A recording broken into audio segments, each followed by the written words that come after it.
जय श्रीकृष्ण नमस्कार दर्शक बंधु माधव पवित्र बाणी राशिफल कार्यक्रम में आपण मान स्वागत। प्रिय दर्शक बंधु आज आम जाना 2025 मसीह मोर प्रिय कुंभ राशि भाई भाई मान समय किपर अतिबाहित हम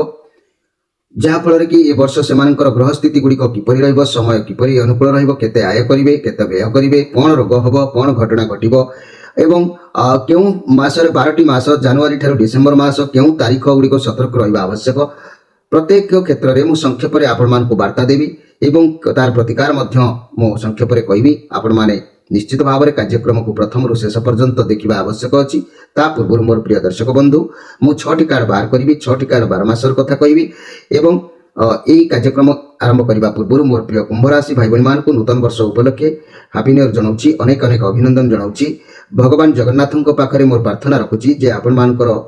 परिवार आपण माने समस्ते भलरे थांतु भगवान महाप्रभु आपण को घंट गोड़े रखि थांतु एई प्रार्थना एई कामना माधव पवित्र बाणी कार्यक्रम तरफरु तेबे प्रिय दर्शक बंधु आसंतु देखिबा मोर प्रिय कुंभ राशि भाई भाई मान पई समय किपरि रहिबो 2025 मसिया वार्षिक राशिफल रे जहा फल कि देखिबा कोन आसुची मोर प्रिय जाके कुंभ राशि भाई भाई मान जय श्री कृष्ण परिस्थिति किपरि रहउची आमे देखिबा।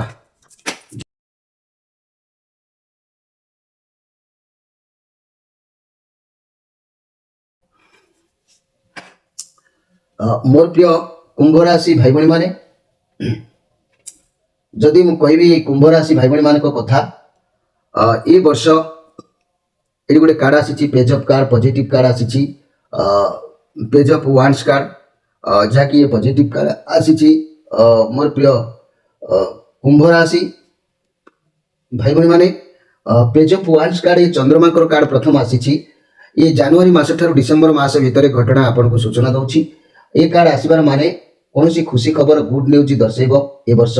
किसी गुड न्यूज आपन को मिलिबो खुशी रहिबे किसी न भावी चिंती ओवर एक्सटेटमेंट हेकी किसी भी काम करि पारंती अधिक खुशी हेकी किसी कार्य करंतु नाही ए वर्ष पार्टनर को साथी कुआडे बुली जिबार जोग भी रहिबो चाकरी व्यवसाय मनी क्षेत्र में नुआ अपॉर्चुनिटी आपन को आसीबो किंतु आपन हड़बड़ रे कोनोसी कार्य करंतु नाही कार्य क्षेत्र दूरयात्रा करिवार जोग रहउची रिजल्ट बारिबार थिले शुभ फल मिलिबो किंतु जो काम आपन करिवे ताकू भाबी चिंती आपन करिबा आवश्यक अछि हड़बड़ रे कोनोसी कार्य करिवे नाही आपन मन को सूचना दिया जाउची एठी एक कार्ड आसीची जाकी द चैरियट कार्ड ये जो चैरियट कार्ड आसी जहाँकि केतुंकर कार्ड आसी मोर प्रिय जहाँकि कुंभ राशि भाई भाई माने आपण लक्ष्य स्थिर करी काम करेंगे बहुत कठिन परिश्रम करेंगे बहुत मोटिवेट फील करेंगे काम रे फोकस रखिए काम पछक हटिबे नाही जेमिति हेले भी काम को पूर्ण वर्ष करेंगे जहाँ भी भाविचंती ता धीरे धीरे आपन को किछि करबा को हेबो आपण जमा भी सही पारिबे नै झगड़ा हे पारे कार सहित कर्म क्षेत्र रे बहुत भल रहइबो आपण जहाँ भी काम करेंगे सेथिरे आपन को सफलता निश्चित मिलिबो जेहेतु ये केतुकर कार्ड अछि आज मु नजर कले कार्ड को मुझे अनुमान करुच्ची आपण को पाखरे एते शक्ति रहिबो जहा के अर्थर शक्ति आपण को हाथ को किछि टंका योजना प्रस्तुत करी पूर्ण फल प्राप्ति करिवे ए वर्ष निश्चित भाव में किछि भी रोजगार करिवार सक्षम रास्ता आपण को मध्य आसीबो धैर्य सहित रहिले निश्चित भाव में आसीबो भल कार्ड अछि सूचना भल प्रथम देछि द्वितीय कार्ड को हम जदि नजर करिबा ये होछि 4 ऑफ जाकी 4 ऑफ वांड्स कार्ड ये कार्ड कहूची जे पॉजिटिव कार्ड अच्छी व्यवसाय चाकरी शिक्षा क्षेत्र में भल रखिए माने लाभदायक रहिबो ये राहुकर कार्ड अच्छी आपण को घरे कौन सेलिब्रेशन ए वर्ष हबार जोग भी कहूची किछि नै किछि गोटे भल सेलिब्रेशन हे पारे काहेकि ना ये कार्ड जा प्रमाण करूची आपण को पाखरे बहुत भल परिवेश रहिबो खुशी रहिबे परिवार रे कोनसी बागर सेलिब्रेशन हे पारे बंधु मिलन हे पारे परिवार समस्त मिलिमिशि रहिबे कार्य क्षेत्र रे सब किछि बहुत भल चलिबो आपण को सहकर्मी बहुत सपोर्ट रहिबे मिलिमिशि कार्य करिवे स्वास्थ्य अरे बहुत शीघ्र स्वास्थ्य सुधार मध्य आसीबो तेबे एठी परवर्ती कार्डटी एठी सूचना दउची जे कि ये होची 5 ऑफ जाकी ये कार्ड होची 5 ऑफ सोर्स कार्ड ये जो 5 ऑफ सोर्स कार्ड आसीची ये होची आपनकर कोनोसी कार्यर फेलुअर कार्ड एक्सटेटमेंट केबे हेबे नाही हड़बड़ केबे हेबे नाही आपन को भीतर सत्यतार किछि अभाव रहि जिवो बंधु मान को सह कोनोसी कार्य को नै जोगाजोग भी अभाव देखा दउची ए कार्ड ऊपर नेगेटिव कार्ड आसीची रिलेशनशिप रे आपन को भीतर युक्ति तर्क हे पारे केयरफुल रहबे वर्ष काकू ठकिबा काकू ठकाइबा ए सब तार प्रभाव पड़िबा आपन को ऊपर जीवन साथी अलग हे पारंती किबा आपन को सह कोनोसी भूल बुझाबना हे पारे आपनकर किछि खराब होउछि तेबे आपण परिवार लोकंठु हो किंबा कोनोसी भल लोकंठार हो साहाय्य नबा उचित अछि जेतेबेले जो काम करिवे आपण परामर्श करिकि करिबा आवश्यक अछि मोर प्रिय कुंभ राशि भाई बहन माने एठी ये कार्ड जा कहउछि एठी किंतु टू ऑफ कप्स कार्ड आसीछि जहाँ भी परिस्थिति रहिबो बहुत भल रहिबो समय बहुत भल रहिबो नुआ किछि आरंभ करिबा पई उद्योग करि पारंती परिश्रम करिवे अधिक भल फल मिलिबो जदि चाकरी करूछंती तेबे प्रमोशन मिलि पारे काम बहुत भल रहिबो बहुत सपोर्ट मिलिबो आपनकु पार्टनर बिजनेस कले मध्य बहुत भल लाभ मिलिबो कली माने जहाँ कि ये होची टू ऑफ कप्स कार्ड जेहेतु आसीची ए टू ऑफ कप्स कार्ड आपण कथा को कहवा टिके शिखिबा दरकार आपण काहाकू कास केमिति शेयर कले किछि तार लाभ पाइबे ए विषय जानिबा दरकार किछि घटना घटी पारे जदि आपण संपर्क रे स्वामी स्त्री संपर्क रे किंबा कोनोसी भी संपर्क रे झगड़ा होउची बारंबार किंबा मनमालिन होउची ताले आपणकर कथा को आपणकर स्त्री को साथ रे हो किंबा गुरुजन मान को साथ रे हो आलोचना समालोचना करी ताकू समाधान करिबा आवश्यक रहउची मोर प्रिय जाकी कुंभ राशि भाई बहन माने एमिति भी मान मतांतर का सहित ए वर्ष हेई पारे स्वामी स्त्री को प्रति टिके विस्तृर्ण भाव सृष्टि हेई पारे एठी गोटे कार्ड आसीची 6 ऑफ कप्स कार्ड आपण इनसेंट रहिबे ए वर्ष मनर झळ कपट किछि बेरे रखिबे नाही आपण अतीतर पिला बेलर कथा को मन रे पकेइबे कार्य क्षेत्र रे बहुत भल रहबो नुवा उपाय रे कार्य करिवे चेष्टा करिवे निज ठारू सान बयस लोक मान सहित मिसिबा पई चेष्टा करिवे ये पॉजिटिव कार्ड अछि बहुत खुशी रहबे आपनकर के पुराना संग को सहित ए वर्ष साक्षात होबो परिवार सहित खुशी रहबे बहुत दिन हेलानी जा करि पार नथिले मध्य लास्ट सीमा ता आपण निश्चित भाव रे करिवे किंतु एठी ये तो ए वर्षर सूचना माने स्त्री किंबा कार्य सहित द्वंद्व कड़ी को काम रे फेलुअर आ को काम रे मध्य कर्म उद्योग कोठी विदेश यात्रा ये सब जहा मु संक्षेप रे वार्ता आपण मान को कहली मोर प्रिय कुंभ राशि भाई बहन माने आमे जदि ग्रह मान को कथा देखिबा ग्रह माने केतबळे प्रभाव कोन पकेबे तार फल आपन को किमिति मिलिबो से विषय मु आपण मान को संक्षेप रे कहूची मोर प्रिय कुंभ राशि भाई बहन माने ग्रह स्थिति कहले जनवरी ठारू मे मास मध्य भाग पर्यंत बृहस्पति मध्यम शुभ गति रे रहिबे एवं ता परठारू 19 अक्टोबर पर्यंत अत्यंत शुभ ता परे 4 डिसेंबर मास पर्यंत अशुभ एवं ता परठारू वर्ष शेष पर्यंत अति शुभ रे परिचालित हबो तेणु ये बृहस्पति जहाँ स्तर रे अछंती से आपन को सपोर्ट करिवे किंतु शनि प्रथम 3 मास अति अशुभ रे गति करिवो एवं अवशिष्टांश 9 मास मध्य अशुभ रे गति करिवो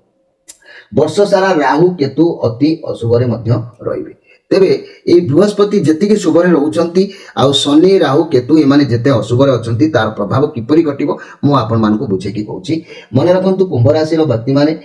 वर्ष सारा शनि राहु केतु को प्रभाव लागि रहइबो आपन को राशि रे समयटी अनेक उतान पतन देई मध्य गति आपन करिवे नाना प्रकार प्रतिकूल परिस्थिति देखा देबो फल रे मनटी सर्वदा भाराक्रांत ए वर्ष रहिबो वर्षर मे मास मध्य भाग पर्यंत अति अशुभ फल आपन भोग करिवे कर्मे समस्या अर्थ चिंता व्यय वृद्धि स्वास्थ्य हानि अर्थ अशांति पारिवारिक कलह शिक्षा क्षेत्र रे अधोगति व्यवसाय रे क्षयक्षति आदि अशुभ फल भोग करने को जोग अछि मात्र ता परठारु बृहस्पति अति शुभ स्थिति रे आपनकर थिबारु जेते जहाँ असुविधा देखा देले मध्य उत्तम पारिवारिक सुख लाभ उत्तम संतान सुख लाभ कर्म क्षेत्र रे उन्नति विलंब कार्य सिद्धि विलंब हो पछे किंतु कार्य सिद्धि रहिबो समस्या सत्ते सफलता बहु परिश्रम लाभ जोग रहिबो आउ विवाह आदि शुभ मांगल्य माने कर्म निमंते अनुकूल स्थिति देखा दउची अनेक शुभ फल आपण भोग करिवे साधारण जीवन चर्चा बजाय रहिबो महिला माने धर्म कार्य समय अतिबाहित करिवे शिक्षार्थी माने परिश्रम कले सफलता हासिल करिवे तेबे शनि राहु आ केतु अशुभ थिबारु जेतु आपण को किछि प्रभाव आपण को ऊपर पड़िबो वर्ष सारा किंतु बृहस्पति महाराज आपण को राशि शुभ स्थिति रे थिबारु प्रभाव जहाँ पड़ो आपण पिठी रे पकई नेबे आपण को बाधिले भी मध्य ताकू दायित्व समभाव रे तुलेई पारिबे आपण बुझी पारले मोर प्रिय कुंभ राशि भाई बहन माने जदि हम प्रतिकार कथा ए वर्ष कहबा प्रति सोमवार संक्रांति रे शिव को दर्शन करंतु किंबा ब्राह्मण हस्त रे बेलपत्र चढ़ातु किंबा क्षीर अभिषेक करंतु किंबा तारिणी माँ संबलेश्वरी ठारे प्रति संक्रांति दिन पूजा अर्चना करंतु शनि चालीसा पाठ करंतु प्रति हनुमान चालीसा मध्य पाठ करंतु ये सब कले प्रभाव मध्य तार कमिबो शुभ बार कहले शुक्रवार शनिवार आपण जे कोनोसी शुभ कार्य करिवे शुक्रवार शनिवार छडा एतत व्यतीत अन्य कोनोसी କୌଣସି ବାରରେ କରିବା ପାଇଁ ନିଷ୍ପତ୍ତି ନିଅନ୍ତୁ ନାହିଁ। ଯଦି ଶୁଭ ରତ୍ନ କହିବା ଗୋଟିଏ ନୀଳା ଆପଣ ଯଦି ଧାରଣ କରିବେ ଅତି ଶୁଭ ହେବ। ଆଉ ଯଦି ଶୁଭ ତିଥି କହିବା ନବମୀ, ଦଶମୀ, ଦ୍ୱାଦଶୀ ଏ ତିଥି ମାନଙ୍କରେ ଆପଣଙ୍କର ଶୁଭ ଫଳ ପ୍ରାପ୍ତି ହେବ। ଶୁଭ ରଙ୍ଗ ଯଦି କହିବେ ମନେ ରଖନ୍ତୁ ମୋର ପ୍ରିୟ କୁମ୍ଭ ରାଶି, କଳା କିମ୍ବା ନୀଳ ରଙ୍ଗର ପୋଷାକ ଏ ବର୍ଷ ଅଧିକ ପରିମାଣରେ ବ୍ୟବହାର କରନ୍ତୁ। ତାପରେ ଦେଖିବେ ନିଶ୍ଚିତ ମଧ୍ୟ ଶନି ମହାରାଜ ବହୁତ ଖୁସି ରହିବେ। କଳା କିମ୍ବା ନୀଳ ରଙ୍ଗର ପୋଷାକ ମହିଳାମାନେ ଶାଢ଼ୀ, ସାୟା, ବ୍ଲାଉଜ, ପୁରୁଷମାନେ ପ୍ୟାଣ୍ଟ, ସାର୍ଟ, ରୁମାଲ ଇତ୍ୟାଦି ବ୍ୟବହାର କଲେ ନିଶ୍ଚିତ ଭାବରେ ଆପଣଙ୍କୁ ମଧ୍ୟ ଶୁଭ ଫଳ ପ୍ରାପ୍ତି ହେବ। କିନ୍ତୁ ଏଇଠି ମୁଁ ଗୋଟିଏ କଥା ଆପଣମାନଙ୍କୁ କହିବାକୁ ଚାହୁଁଛି, ସତର୍କ ଘଣ୍ଟି। এই ସତର୍କ ଘଣ୍ଟିର ମୂଳ କଥା ହେଲା ଜାନୁଆରୀ ମାସ ଠାରୁ ଡିସେମ୍ବର ମାସ ପର୍ଯ୍ୟନ୍ତ କିପରି କେଉଁ କେଉଁ ତାରିଖରେ ଆପଣ ସତର୍କ ରହିବେ, ସେଥିପାଇଁ ଆପଣଙ୍କୁ ସତର୍କ ଘଣ୍ଟିର ଏକ ସୂଚନା ମୁଁ ଅବଗତ କରାଉଛି। ଆପଣମାନେ ନୋଟ୍ କରିକି ନିଶ୍ଚିତ ଭାବରେ ରଖିବେ। ମୋର ପ୍ରିୟ ଯାହାକି କୁମ୍ଭ ରାଶି ଭାଇ ଭଉଣୀମାନେ, ଜାନୁଆରୀ ମାସ ସତର୍କ ରହିବା ପାଇଁ ନିର୍ଦ୍ଦେଶ ଦିଆଯାଉଛି। ଜାନୁଆରୀ 19 ତାରିଖ, 20 ତାରିଖ, 21 ତାରିଖ, 26 ତାରିଖ, 27 ତାରିଖ, 28 ତାରିଖ ଏଇ ଯେଉଁ 6-7 ଦିନ ଆପଣଙ୍କୁ ସମ୍ପୂର୍ଣ୍ଣ ଭାବରେ ସତର୍କ ରହିବାକୁ ପଡ଼ିବ। ତାପରେ ଫେବୃଆରୀ ମାସରେ 15 ତାରିଖ, 16 ତାରିଖ, 17 ତାରିଖ, 22 ତାରିଖ, 23 ତାରିଖ, 24 ତାରିଖ 6 ଦିନ ଆପଣଙ୍କୁ ଫେବୃଆରୀ ମାସରେ ଜଗିବାକୁ ପଡ଼ିବ। ମାର୍ଚ୍ଚ ମାସ କଥା କହିଲେ 14, 15, 16, 22, 23 ଏଠି 5 ଦିନ ମାର୍ଚ୍ଚ ମାସରେ ମଧ୍ୟ ଆପଣ ଜଗିବେ। ତାପରେ ଏପ୍ରିଲ ମାସକୁ ଯିବା 11, 12, 18, 19, 20 ଏ 5 ଦିନ 6 ଦିନ ଆପଣଙ୍କୁ ଏପ୍ରିଲ ମାସରେ ସତର୍କ ରହିବାକୁ ପଡ଼ିବ। ମେ ମାସରେ 8 ତାରିଖ, 9 ତାରିଖ, 10 ତାରିଖ, 15 ତାରିଖ, 16 ତାରିଖ, 17 ତାରିଖ 6 ଦିନ ମେ ମାସରେ ଆପଣଙ୍କୁ କେୟାରଫୁଲ ଭାବରେ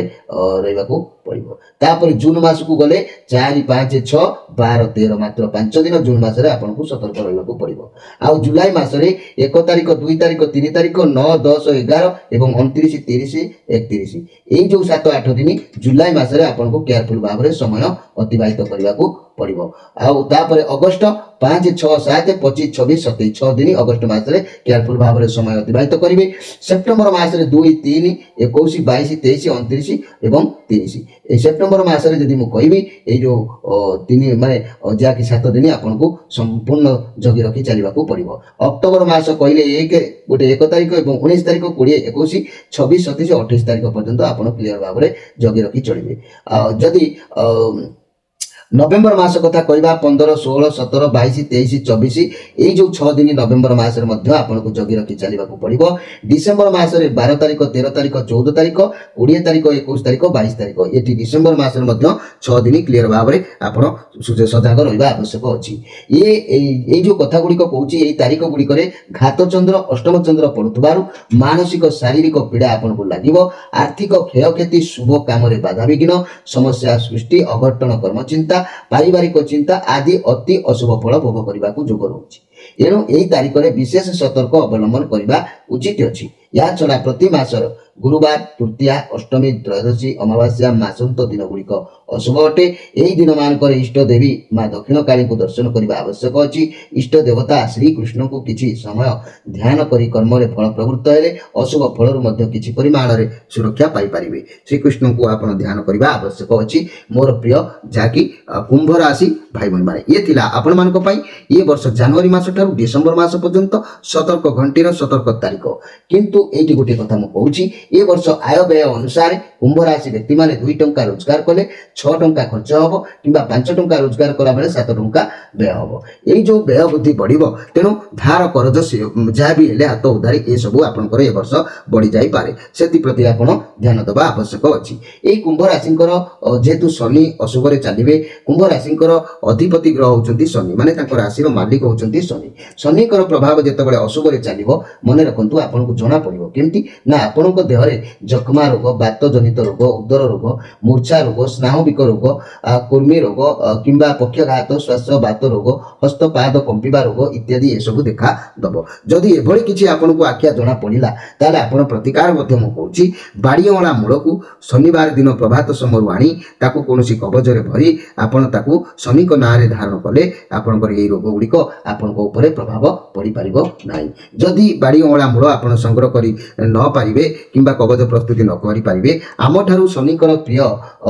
ସପ୍ତମୁଖୀ ରୁଦ୍ରାକ୍ଷର ଯଦି ଆପଣ ଆମଠାରୁ ଅର୍ଡର କରିବେ ତାହେଲେ ଆମେ ସେଇ ଯେଉଁ କବଚଟି ମଧ୍ୟ ଆପଣଙ୍କୁ ଫ୍ରିରେ ଦେଇପାରିବୁ। ଆମେ ଆମର ଚ୍ୟାନେଲ ଦେଖୁଥିବାରୁ ଆମେ ସେଇ ଯେଉଁ ରୁଦ୍ରାକ୍ଷର ଆମଠାରୁ ମଗେଇକି ନେଉଛନ୍ତି ଯେଉଁମାନେ, ଆମେ ସେମାନଙ୍କୁ ଗୋଟିଏ ଫ୍ରିରେ ତାଙ୍କ ରାଶିର ଅଧିପତି ଗ୍ରହଙ୍କ ପାଇଁ କବଚଟିଏ ପ୍ରଦାନ କରୁଛୁ। ତେବେ ମନେ ରଖନ୍ତୁ ମୋର ପ୍ରିୟ ଯାହାକି କୁମ୍ଭ ରାଶି ଭାଇ ଭଉଣୀମାନେ, ଶନିକୁ ସନ୍ତୁଷ୍ଟ କରିବା ପାଇଁ ସପ୍ତମୁଖୀ ରୁଦ୍ରାକ୍ଷର ଧାରଣ କରିବା ନିତ୍ୟାନ୍ତ ଭାବରେ ଆବଶ୍ୟକ। ସପ୍ତମୁଖୀ ରୁଦ୍ରାକ୍ଷର ଧାରଣ କଲେ ମନୁଷ୍ୟ ଚୋର ବୃତ୍ତି ପରି କୁକର୍ମରୁ ମଧ୍ୟ ଦୂରେଇ ଯାଇଥାଏ, କିମ୍ବା ଏହି ସପ୍ତମୁଖୀ ରୁଦ୍ରାକ୍ଷର ଧାରଣ କଲେ ସୂର୍ଯ୍ୟ ଭଗବାନ ସପ୍ତ ଋଷି ମାନଙ୍କର ଆଶୀର୍ବାଦ ମଧ୍ୟ ପ୍ରାପ୍ତି ହୋଇଥାଏ। ତେବେ ମୋର କହିବାର କଥା, ସପ୍ତମୁଖୀ ରୁଦ୍ରାକ୍ଷରକୁ ଧାରଣ କଲେ ମା ଲକ୍ଷ୍ମୀଙ୍କର କୃପା ପ୍ରାପ୍ତି ହୋଇଥାଏ। ସପ୍ତମୁଖୀ ରୁଦ୍ରାକ୍ଷରକୁ ଧାରଣ କଲେ ମନୁଷ୍ୟ ଧନ ସମ୍ପଦ ସୁଖ ଲାଭ ମଧ୍ୟ ଯୋଗ ଫିଟି ଯାଇଥାଏ। ତେବେ ସପ୍ତମୁଖୀ ରୁଦ୍ରାକ୍ଷରକୁ ସପ୍ତ ମାତୃକା ବ୍ରାହ୍ମଣୀ, ମାହେଶ୍ୱରୀ, ବୈଷ୍ଣବୀ, ବରାହୀ, ରୁଦ୍ରାଣୀ, ଚାମୁଣ୍ଡାଙ୍କର ପ୍ରତ୍ୟେକ ସ୍ୱରୂପ ଭାବରେ ବିଚାର କରାଯାଇଛି। ତେଣୁ ସପ୍ତମୁଖୀ ରୁଦ୍ରାକ୍ଷର ଧାରଣ କରି ମନୁଷ୍ୟ ବୃତ୍ତି ବ୍ୟବସାୟରେ ସୁଖ ତଥା ଉନ୍ନତି ଲାଭ ମଧ୍ୟ କରିପାରିବ, ଏଥିରେ ସନ୍ଦେହ କରିବାର କିଛି ନାହିଁ। ତେବେ ମୋର ପ୍ରିୟ ଯାହାକି କୁମ୍ଭ ରାଶି ଭାଇ ଭଉଣୀମାନେ, ଏହି ସପ୍ତମୁଖୀ ରୁଦ୍ରାକ୍ଷରର ଅଧିପତି ଗ୍ରହ ହେଲେ ଶନି। ଏହି ରୁଦ୍ରାକ୍ଷ ସାତମୁଖୀ, ଏ ରୁଦ୍ରାକ୍ଷର ଅଧିପତି ଗ୍ରହ ଯେହେତୁ ଶନି, ସପ୍ତମୁଖୀ ରୁଦ୍ରାକ୍ଷର ସ୍ୱୟଂ ଅନନ୍ତଙ୍କର ଏକ ସ୍ୱରୂପ ଅଟନ୍ତି। ଏହି ରୁଦ୍ରାକ୍ଷର ଧାରଣ କଲେ ମହାପାତକ ନାଶ ହୋଇଥାଏ, ଦୁରାରୋଗ୍ୟ ବା ବ୍ୟାଧିରୁ ମୁକ୍ତି ମିଳିଥାଏ, ଅକାଳ ମୃତ୍ୟୁରୁ ମଧ୍ୟ ମୁକ୍ତି ମିଳିଥାଏ। ଏହି ରୁଦ୍ରାକ୍ଷର ଧାରଣ କରିବାର ମନ୍ତ୍ର ଓಂ ନମଃ ଶିବାୟ ଭଗବାନ ଋଷିଭ୍ୟ ନମଃ। ଏହାକୁ ଉଚ୍ଚାରଣ କରି ଆପଣଙ୍କର ରୁଦ୍ରାକ୍ଷର ଆପଣ ଧାରଣ କରିପାରିବେ। ମୋର ପ୍ରିୟ କୁମ୍ଭ ରାଶି ଭାଇ ଭଉଣୀମାନେ, ଯେଉଁମାନେ ଏହି ରୁଦ୍ରାକ୍ଷର ଆମଠାରୁ ମଗାଇବା ପାଇଁ ଚାହିଁବେ ସୁରକ୍ଷା ପ୍ରଦାନ ପାଇଁ, ସେମାନଙ୍କୁ ମଧ୍ୟ ଆମେ ବାଡ଼ିଅଁଳା ମୂଳର ଏକ କବଚ ମଧ୍ୟ ପ୍ରଦାନ କରିମୁ ଶନିଙ୍କ ପାଇଁ ଫ୍ରିରେ। ଆପଣ ମଧ୍ୟ ନେଇପାରିବେ, କେବଳ ରୁଦ୍ରାକ୍ଷରକୁ ଆପଣ ଅର୍ଡର କରିକି ନେବାକୁ ହେବ। ପ୍ରିୟ ଦର୍ଶକ ବନ୍ଧୁ, ଇଏ ଥିଲା ଆମର ଯାହାକି କୁମ୍ଭ ରାଶିଙ୍କର 2025 ମସିହା କିପରି ସମୟ ଅତିବାହିତ ହେବ। ତେବେ ସଂକ୍ଷେପରେ ଆପଣମାନଙ୍କୁ ମୁଁ ନିଶ୍ଚିତ ଭାବରେ ବାର୍ତ୍ତା ଦେଇଛି। ଆପଣମାନେ ନିଶ୍ଚିତ ଭାବରେ ଏହି ଚ୍ୟାନେଲକୁ ସବସ୍କ୍ରାଇବ୍ କରିବା ସହିତ ଲାଇକ୍ କରନ୍ତୁ, ସେୟାର କରନ୍ତୁ ସାଙ୍ଗମାନଙ୍କ ସହିତ। ଆପଣଙ୍କର ଅନେକ ସମସ୍ୟାର ସମାଧାନର ବାଟ ଆମେ ନିଶ୍ଚିତ ଭାବରେ ପ୍ରଦାନ କରିବୁ। ମୋର ପ୍ରିୟ ଦର୍ଶକ ବନ୍ଧୁ, ଆପଣ ଶୁଣିଦେଲେ ଏ କାନରେ ଭରି ସେ କାନରେ ବାହାର କରିଦେଲେ ତାହା ହିଁ ହେବନି, ତାର ପ୍ରତିକାର କରି ଆପଣ ସୁରକ୍ଷା ଭାବରେ ରହିବା ଆବଶ୍ୟକ ଅଛି। ଚକି ଗୁଡ଼ କଉଣିକୁ ଗଡ଼ିଗଲେ ଆଉ ସେ ରିଟର୍ନ ଫେରିପାରେ ନାହିଁ। ତେଣୁ ତା ପୂର୍ବରୁ ବେଳ ଥାଉ ବନ୍ଧ ବାନ୍ଧରେ କୁମର, ପୁରୀ ରହୁ ସରବର, ବେଳ ଥାଉ ଥାଉ ଆପଣ ସଜାଗ ରହିବା ଆବଶ୍ୟକ ଅଛି। ମୋର ପ୍ରିୟ କୁମ୍ଭ ରାଶି ଭାଇ ଭଉଣୀମାନେ, ତେବେ ଆପଣମାନେ এই କାର୍ଯ୍ୟକ୍ରମକୁ ନିଶ୍ଚିତ ଗୁରୁତ୍ୱ ଭାବରେ ଗ୍ରହଣ କରିବେ ବୋଲି ମୋର ଆଶା। ସମୟ ଅତିବାହିତ ହୋଇଛି, ଆପଣମାନଙ୍କର ବିଦାୟ ନେଉଛି। ଆଉ ଏକ କାର୍ଯ୍ୟକ୍ରମରେ ପୁଣି ଭେଟ ହେବ। ନମସ୍କାର।